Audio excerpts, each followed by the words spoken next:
제80주년 광복절을 맞아 이재명 대통령, 미래지향적인 남북 관계와 한일 협력의 중요성을 강조했는데요. 오늘 저녁에는 제21대 대통령 국민 임명식을 열고 이재명 정부 출범을 대내외에 공식적으로 알리게 됩니다. 관련 전국 이슈 성치훈 더불어민주당 정책위 부의장, 또 송영훈 전 국민의힘 대변인 두 분 모시고 말씀 나눠보겠습니다. 어서 오세요. 안녕하세요. 네, 오늘 지금 광복절 행사이자 80주년 광복절에서 이재명 대통령이 어떤 경축사를 할지가 관심이었는데요. 우선 총평을 좀 해주실까요? 일단 이재명 정부의 향후 5년 국정운영 방향이 잘 드러난 메시지였다고 평가를 하고 싶고요. 일단 가장 방점을 찍었던 것은 보훈 정책 부분인 것 같습니다. 사실 보훈이라는 테마는 보수 진영에서 갖고 있는 테마임에도 불구하고 저는 역대 어느 정권보다도 진보 보수를 막론하고 어느 정권보다 보훈 정책을 강화시키겠다는 강력한 의지를 표명하셨다고 봅니다. 사실 이번에 처음 나온 메시지가 아니라 선거 전부터 이재명 대통령이 후보 시절부터 좀 강력한 의지를 표명해왔던 것을 오늘 다시 한번 재확인했다라고 보시면 될 것 같고요. 그리고 어쩔 수 당연하게 광복절이다 보니까 이 북한과 관련된 정책이라든지 일본과 관련된 정책 방향에 대해서 다시 한번 또 의지를 표명하셨다. 왜냐하면 이건 역시 새로운 이야기는 아닙니다. 왜냐하면 선거 과정부터 그리고 민주당 정부가 추진해왔던 그리고 이재명 정치인으로서 추진해왔던 이런 북한과 관련된 정책, 일본과 관련된 정책의 방향을 광복절을 맞이해서 다시 한번 재확인하는 자리였다는 의미를 가질 수 있을 것 같고요.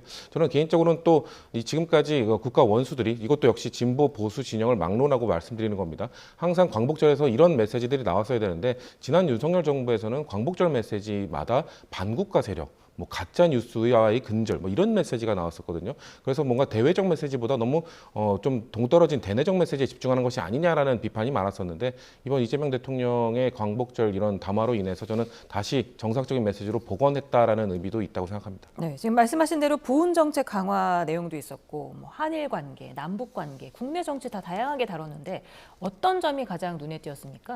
일단 우리 현대사를 정리하면서 독립운동이나 민주화에 관한 부분은 상당한 분량이 할애됐지만 산업화에 대해서는 매우 미약하게 다룬 부분이 눈에 띕니다. 좀 균형 있는 역사 인식이 뒷받침되는 그런 광복절 메시지가 되었어야 되지 않나라는 생각이 들고요. 그다음에 역시나 북한에 관한 메시지가 가장 눈에 띕니다만 이 메시지의 맥락과 상황을 봤을 때 적절했다고 보기가 어렵습니다. 바로 어제 북한의 김여정이 담화를 통해서 꿈을 많이 꿔도 그것이 개꿈에 불과하다라는 원색적인 비난까지 하지 않았습니까? 그런 상황에서 우리 대통령의 메시지는 마치 북한에 대해서 굉장히 굴종적이고 대화를 간청하는 듯한 그런 맥락으로 볼 수밖에 없게끔 지금 나간 상황입니다. 그 점이 북한에 대해서 매우 잘못된 학습 효과를 주지 않을까라고 하는 우려가 있고요. 그다음에 국내적인 메시지는 상당히 공허하게 들릴 것 같습니다. 독립투쟁의 역사를 부정하고 독립운동가들을 모욕하는 행위는 이제 더 이상 용납하지 말아야 된다. 정부는 독립투쟁의 역사를 제대로 기록하고 국민과 함께 기억하겠다.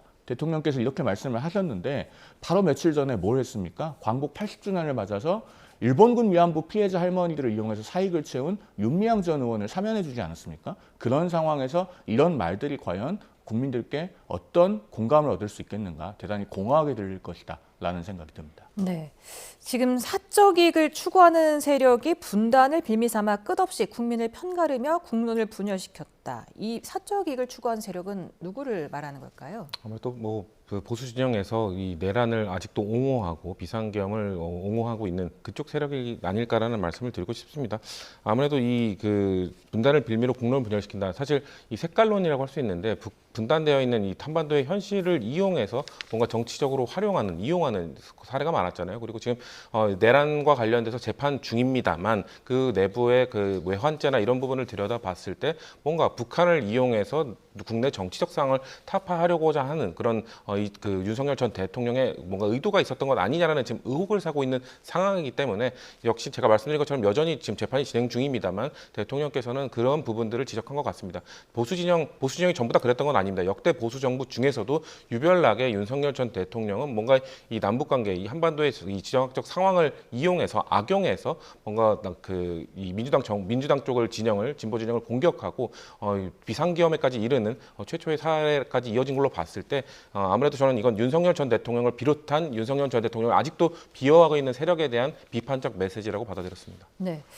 증오와 혐오, 대립과 대결로 아무것도 할 수 없다. 그러면서 분열과 배제의 어두운 에너지를 포용과 통합, 그리고 연대의 밝은 에너지로 바꿔야 한다. 이렇게 또 역설했더라고요. 말씀은 그렇게 하셨는데요. 정말로 그런 정치를 원한다면은 본인이 인사를 어떻게 하고 있는가 이것부터 좀 돌아봐야 된다고 생각합니다. 그러니까 뭐 이념과 진영에 기초한 분열의 정치를 탈피한다고 하셨는데 민주노총 출신 고용노동부 장관, 전교조 출신 교육부총리 후보자, 또 민변 출신 여가부 장관 후보자, 통진당 출신 민주평통사무처장 이런 인사들이 줄줄이 기용되고 있지 않습니까? 즉 자기 진영 사람들 위주로만 쓰고 있어요. 그리고 정말로 이념과 진영에 기초한 분열의 정치를 탈피하고 싶으면 정청래 민주당 대표부터 한번 만나서 따끔하게 질책해야 됩니다. 여당 대표가 악수는 사람과 하는 것이다. 이런 말을 공공연히 하면서 정치권의 관례를 깨가면서 야당의 예방도 하지 않고 있지 않습니까? 그러면은 이렇게 하면서 어떻게 상생의 정치를 하겠다는 겁니까? 그러니까 대통령은 좋은 말 하면서 여당 대표는 야당을 말살의 대상으로 여기는 그런 것이 바로 증오와 분열의 정치다라는 말씀을 드립니다. 네. 그리고 이제 북한을 향해서 현재 북측의 체제를 존중하고 어떠한 형태의 흡수 통일도 추구하지 않을 것이며 일체 적대 행위를 할 뜻도 없음을 분명히 밝힌다. 그리고 9.19 군사합의를 선제적, 단계적으로 복원해 나가겠다. 이렇게 밝혔어요. 이게 뭐 북한의 체제를 인정한다는 메시지가 뭐 북한이 잘했다 뭐 이렇게 그렇기 때문에 그들과 뭐 함께 해나가겠다 이런 메시지가 아닙니다. 저는 문재인 정부에서 추구했던 이 한반도 평화 프로세스를 통한 이런 그 대북 관계를 해결하는 문제가 북미 관계에 너무 좌지우지된다는 어느 정도의 한계를 드러낸 것도 인정해야 된다고 생각합니다. 다만 그럼에도 불구하고 윤석열 정부에서 보였던 이 대북 정책 이런 것들 사실상 북한을 고립시키고 규제를 통해서 압박을 가하는 대북 정책이었는데 이런 것들이 어떻게 됐습니까? 저는 완벽하게 실패한 정책이었다라고 평가를 하기 때문에 이재명 대통령께서는 뭔가 이 문재인 정부 때 추진했던 민주당 정부가 역대로 김대중 정부부터 추진해왔던 대북 정책의 그 흐름 속에서 그걸 좀 더 발전된 방향으로 가기 위해서는 일단 북한의 체제를 인정하는 체제 하에서 인정하는 입장 하에서 북한과의 대화를 유도하는 것이 유일한 방법이다라는 이런 기본적 원론적 이야기를 하신 거라고 보기 때문에요. 아까 초반에 말씀드린 것처럼 지금 북한이 뭔가 잘하고 있기 때문에 북한의 뭐 지금 태습 체제가 잘 된 것이기 때문에 그들과 대화를 하겠다는 것이 아니라 가장 영순위는 대한민국 국민들의 안전입니다. 그렇기 때문에 그것을 기본으로 하기 위해서 평화를 추구해야 되고 그러기 위해서 체제를 일단 인정한 뒤에 대화를 시도해보겠다는 의지가 담긴 것으로 봐주시면 될 것 같습니다. 네, 9.19 군사합의 복원 그리고 더불어서 교류 협력 기반 회복과 공동 성장의 여건을 마련하겠다면서 남북 경협에도 적극 나서겠다는 입장이에요. 어떻게 보십니까? 북한이요. 지금 남북 경협에 적극적으로 나서야 될 만한 유인이 없습니다. 왜냐하면은 우리 국민들께서 잘 아시다시피 북한이 러시아 우크라이나 전쟁에 계속 파병을 하고 있지 않습니까? 처음에는 14,000명을 파병을 했고 최근에는 공병 위주로 6,000명을 추가 파병하겠다고 해서 총 파병 규모가 2만 명이 됐습니다. 그런데 한 달에 2,000달러씩 파병된 군인 1인당 받아요. 그러면은 한 명당 1년에 24,000달러입니다. 만약에 10,000명 규모의 파병 규모만 유지된다고 해도 1년에 그러면은 2억 4천만 달러 정도가 되죠. 그런데 작년 우리 코트라가 집계한 공식 통계로 북한의 2024년 1년 수출액이 3억 6천만 달러입니다. 그러니까 얼마나 큰 외화벌이가 되는 겁니까? 이렇게 대북 제재에 있어서 북한이 큰 숨통이 트인 상황이기 때문에 우리와의 경협에 적극적이어야 될 만한 유인이 없다. 이런 현실은 정확하게 직시하고 정책을 추진해야 될 것이고요. 짧게만 덧붙이면은 개성공단을 대한민국과 같이 재가동할 수 있지 않겠느냐 이런 희망 섞인 관측도 일부 있는 모양인데 북한은 이미 개성공단을 일방적으로 재가동하고 있습니다. 40개 넘는 시설이 재가동되고 있는 것이 위성사진에 의해서 포착이 되어서 작년에도 대대적으로 보도된 바 있거든요. 그런 현실에 비춰보면은 역시나 북한 입장에서는 대한민국과 개성공단을 재가동해야 될 만한 유인이 없을 것이다. 그렇다면 일방적으로 대화를 간청하듯이 하면서 굴종적인 자세를 보일 것이 아니라 현실에 입각한 대북 정책을 재정립해야 될 때다라는 말씀을 드립니다. 네, 그러니까 이제 신뢰를 회복하고 단절된 대화를 복원하는 길에 북측이 화답하길 기대한다고 밝혔는데 북측이 호응을 해올까요? 저는 일단 비판적 메시지라 할지라도 북한이 뭔가 이 반응을 하고 있는 것도 의미가 있다고 보고요. 근데 저는 아까 그 보수 진영에서 그렇게 얘기를 합니다. 이 현실적인 국제 사회의 이 상황을 인지해야 된다라고 하면서 북한이 지금 저런 식으로 반응을 하고 있는데 우리가 계속 굴종적으로 양보할 필요가 있겠느냐라는 지적을 좀 하고 있는 것이거든요. 근데 저희는 역으로 말씀드리고 싶고 역으로 주장하는 것은 현실적인 국제 사회의 이런 상황. 아까 말씀드린 지금 북한은 러시아 우크라이나 전쟁에서 이제 러시아와 혈맹 관계로 발전했습니다. 그렇기 때문에 보수 정부에서 추구해왔던 북한을 압박하고 국제사회 제재 속에 고립시키고 이 정책이 완전 무위로 돌아간 거예요. 과거에는 중국이라는 하나의 루트만 있었다면 이제 북한은 러시아를 통해서 숨통을 트일 수 있는 외화벌이도 할 수 있고 지금 그 항공로도 뚫렸고 백길도 뚫렸습니다. 이런 걸로 봤을 때 북한이 제재와 고립 속에서 뭔가 압박을 받고 체제가 붕괴될 가능성은 점점 낮아지고 있는 상황이라고 생각을 하거든요. 그렇다면 유일하게 우리가 추구할 수 있는 방향은 제재와 고립, 강대강 정책을 펼치는 것이 아니라 북한을 어떻게든 대화의 테이블로 이끌어내는 것, 그것을 통해서 우리 한반도에 있는 그리고 남한에 있는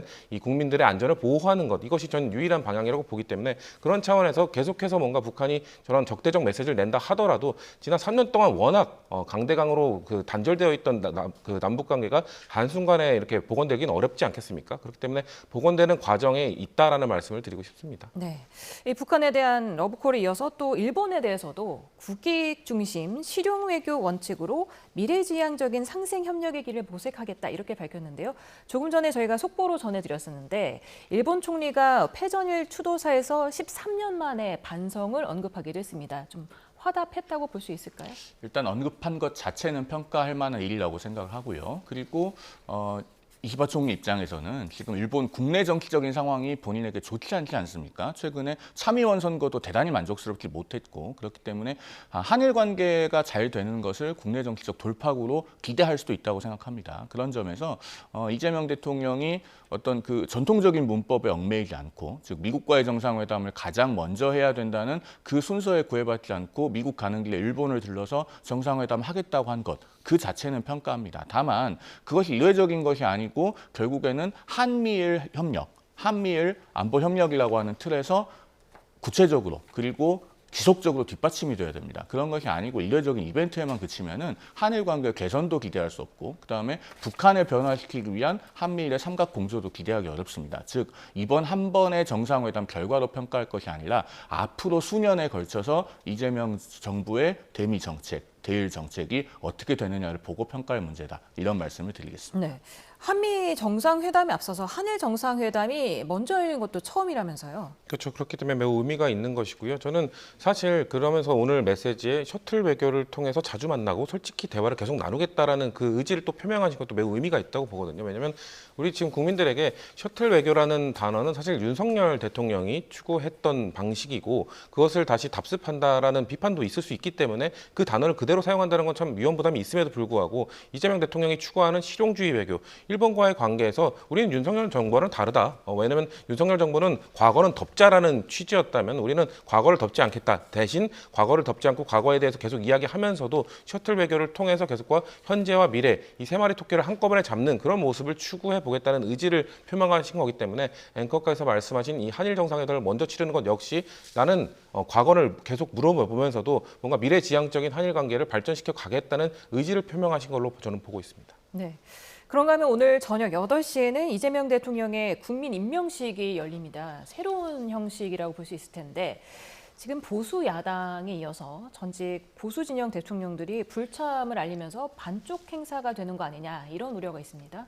한마디로 말씀드리면은 셀프 대관식이라고 할 수 있죠. 국민 임명식이라고 하지만 이재명 대통령은 어쨌든 약소하게나마 취임식을 치렀습니다. 이런 행사가 다시 필요한지에 대해서 의문이고 그다음에 셀프 대관식 하면요.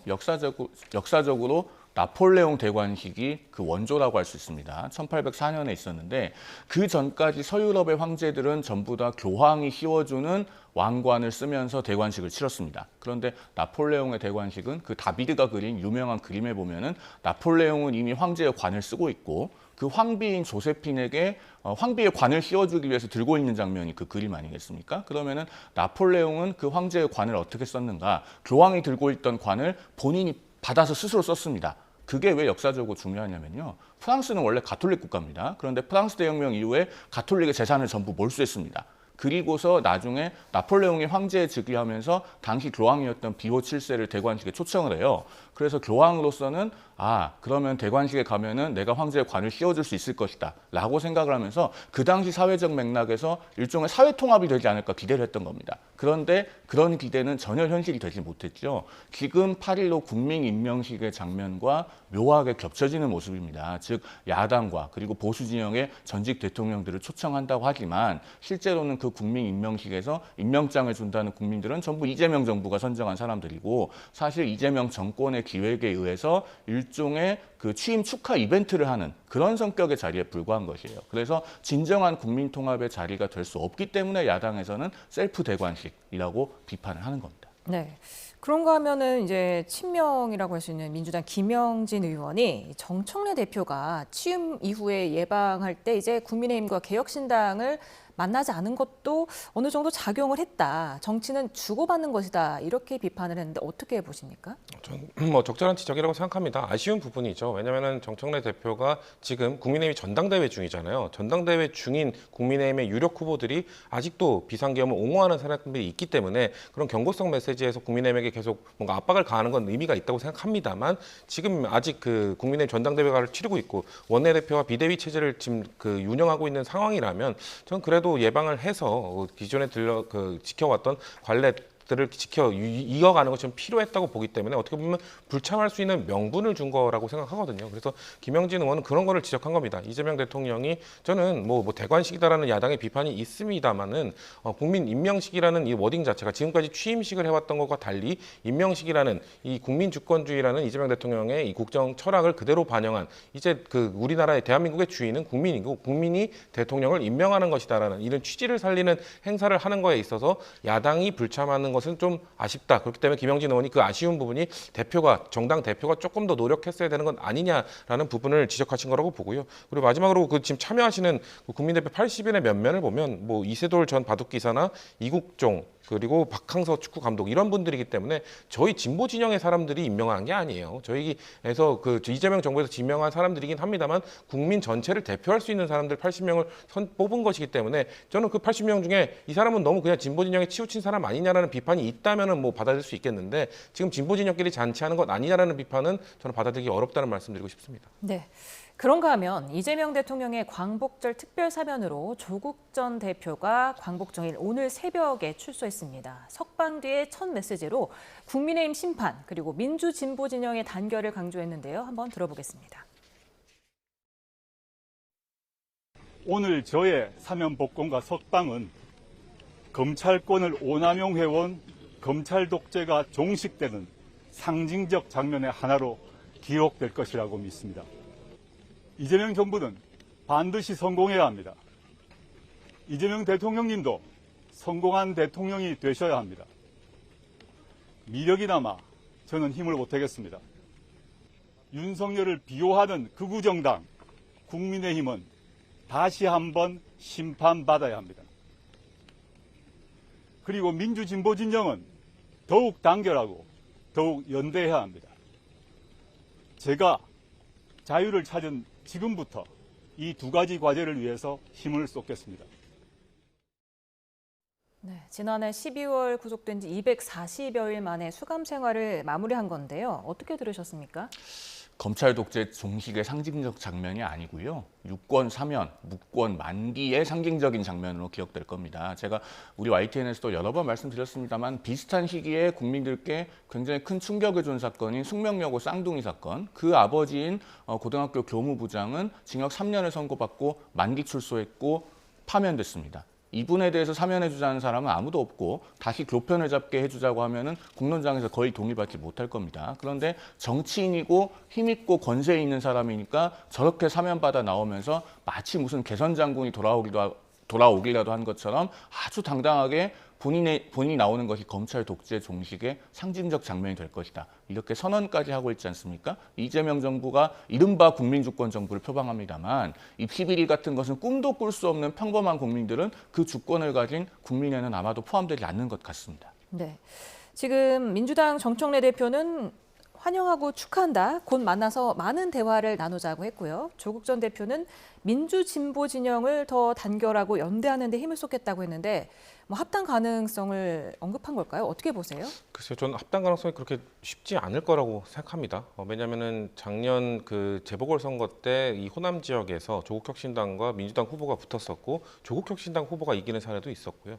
그리고 지금 조국혁신당 의원 12명 역시 각자의 지역구를 어느 정도 정하고 지금 지역구 활동을 하고 있는 상황이기 때문에 민주당 현직 의원들이나 지역위원장과 겹치는 부분도 분명히 있을 겁니다. 그렇기 때문에 현실적인 부분으로 봤을 때 저는 쉽지 않은 부분이 많을 것이다라고 생각을 하고요. 다만 그럼에도 불구하고 조국 전 대표가 저런 메시지를 던진 이유는 지금 아직 윤석열 전 대통령에 대한 심판이 아직 진행 중입니다. 그리고 국민의힘 전당대회 제가 아까 살짝 언급했던 것처럼 전당대회 유력한 후보 두 분인 장동혁 후보나 김문수 후보는 비상계엄에 대해서 옹호하고 탄핵을 반대했던 목소리에 대해서 반성하지 않는 모습을 여전히 보이고 있습니다. 그렇기 때문에 그런 사람들이 다시 국민의힘에 이 당권을 쥐게 된다면은 이 진보 진영은 다시 한번 똘똘 뭉쳐서 그들과 투쟁을 할 수밖에 없는 상황이거든요. 그렇기 때문에 그런 부분에 있어서 함께 해 나가겠다는 의지를 표명한 것이지 뭔가 합당의 메시지 그런 것들을 은연중에 내비친 것이라고 저는 보기 어렵다고 보고요. 저는 조국 전 대표의 사면에 대해서 나오면서 한 메시지 중에 마지막 문장이 좀 그래도 의미가 있다고 봅니다. 거기에 비판, 반대, 비방 모두 다 받아 안으면서 정치를 하겠다. 그러니까 본인의 사면에 대해서 비판의 메시지가 있었던 걸 분명히 알고 있고 그분들의 목소리도 존경을 담아서 경청을 했다라는 메시지를 던진 것은 그래도 저는 평가할 만한 부분이다라고 생각합니다. 네, 뭐 재보궐선거나 뭐 지방선거 출마 얘기도 나오고 있는데 조 전 대표의 향후 정치 행보 어떻게 예상하십니까? 일단 그것을 예상해야 되는 상황 자체가 굉장히 불편하고 우리 국민들께서도 그것을 불편하게 생각하시는 분들이 대단히 많을 것으로 보입니다. 앞서도 제가 이야기했습니다마는 권력이 없으면은 이 피해 관련된 부정과 범죄를 저질렀을 때 만기까지 징역을 살고 파면당해서 생계도 끊겨요. 그런데 힘 있는 정치인이면 저렇게 사면받아 나와서 다시 출마까지 하고 그러면은 만약에 국회의원에 당선된다면은 불체포 특권, 면책 특권 이런 특권들 향유할 것 아니겠습니까? 그렇게 되는 것이 올바른 사회입니까? 그러니까 이 출마 가능성에 대해서는 조국혁신당도 스스로 언급을 자제해야 맞습니다. 그럼에도 불구하고 조국혁신당의 최다선 의원인 황운하 의원이 우리 YTN 라디오에 나와서 지방선거 출마는 맞지 않고 보궐선거는 나갈 수 있다. 즉 국회의원 선거에 도전하겠다라고 하는 의사를 시사를 했어요. 그러면은 아무래도 조국 전 장관의 의중이 반영된 것이 아닌가 이렇게 볼 수밖에 없는데 과연 국민들께서 입시 사범이 아무리 사면됐다고 할지언정 그런 특권을 다시 부여해 주시겠는가? 저는 그렇지 않을 것이다라고 생각합니다. 네, 마지막으로 국민의힘 상황도 좀 짚어보겠습니다. 어제 윤리위가 전환기 씨에게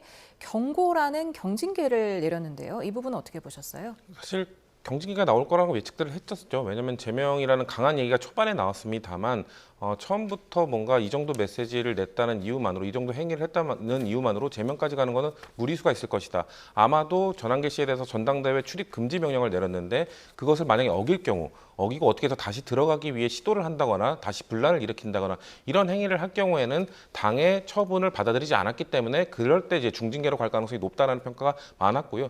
그리고 아마도 중징계를 내린다 한들 무슨 의미가 있겠느냐라는 전 자주 섞인 회의론도 분명히 반영이 됐을 거라 봅니다. 이게 무슨 의미냐면 지금 사실 김문수 후보나 장동혁 후보가 지금 유력한 그 당권 후보인데 그 두 후보는 지금 전환기 씨를 옹호하고 있거든요. 그렇게 되면은 당대표가 된 이후에 그 만약에 징계를 받는다 하더라도 징계 취소 처분을 내릴 수 있습니다. 지금 우리가 다뤘던 대통령의 사면권처럼 각 정당의 당대표들은 사실상 징계를 받았던 사안에 대해서 취소를 할 수 있는 권한을 갖고 있기 때문에 김문수 후보나 장동혁 후보가 당대표가 된 이후에 전환기 씨의 징계를 어차피 다 풀어주겠다는 의사를 지금 보여주고 있는데 그게 무슨 의미가 있겠느냐라는 저는 자조적인 회의론도 아마 이런 경징계로 낮추게 되는 이유 중에 하나였을 거라고 저는 생각합니다. 말씀하신 대로 반탄파 두 후보, 김문수 후보, 장동혁 후보 모두 전환기 씨를 옹호하는 입장이었는데 전환기 씨는 왜 김문수 후보 면전에 대고 장동혁 후보를 지지합니다. 이렇게 말했을까요? 글쎄요. 본인의 그 나름대로의 정치적 속셈이 있는 것이 아닌가 보여지는데 우리가 이 장면에서 주목해서 봐야 될 것은